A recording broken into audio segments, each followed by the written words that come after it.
ចាជំរាបសួរកូនៗទាំងអស់គ្នាសុខសប្បាយអត់គុណអរគុណព្រះអង្គសម្រាប់ពេលវេលាថ្មីដែលជួបជាមួយអ្នកគ្រូនៅគណិតវិទ្យាថ្នាក់ទី4ចាមេរៀនថ្ងៃនេះយើងរៀនពីប្រវែងចា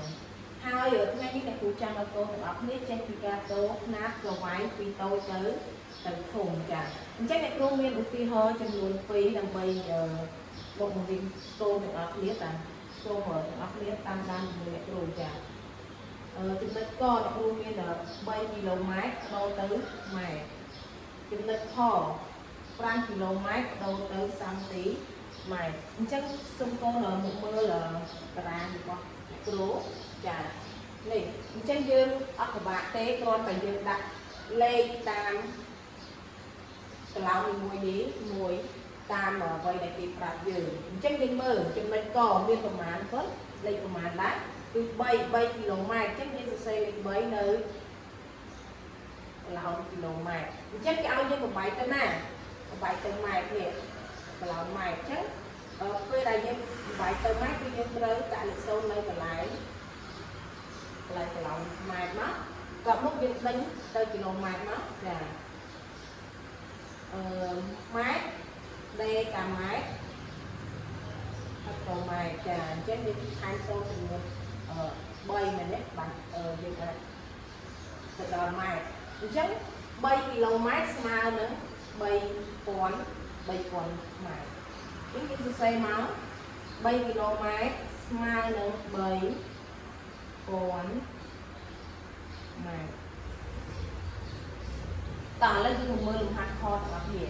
5គីឡូម៉ែត្របំបែកទៅប្រមាណសង់ទីម៉ែត្រអញ្ចឹង5គីឡូម៉ែត្រនោះស្មើនឹងប្រមាណសង់ទី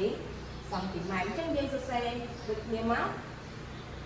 លេខ5នៅកន្លែងគីឡូម៉ែត្រអញ្ចឹងយើងទៅមើលកន្លោណាសង់ទីម៉ែត្រចានេះសមនោះតំណាងឲ្យសង់ទីម៉ែត្រអញ្ចឹងយើងដាក់មក0ចាអញ្ចឹងក្នុងកន្លោនេះគឺបានយើងអាចដាក់លេខបានតាមមួយខ្ទង់ទេណាកូនត្រូវចាំអញ្ចឹងយើងមើលសង់ទីម៉ែត្រនេះគេដេស៊ីម៉ែត្រម៉ែត្រដេកាម៉ែត្រហិកតូម៉ែត្រអញ្ចឹងយើងមើលចាយើងបាច់ហៅហើយយើងមើល2គីឡូម៉ែត្រដល់សង់ទីម៉ែត្រមានប្រមាណគឺ5សែនមែនទេ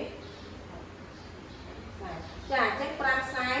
សង់ទីម៉ែត្រអញ្ចឹង5ម៉ែត្រសំទោស5គីឡូម៉ែត្រស្មើនឹង5សែនសង់ទីម៉ែត្រចា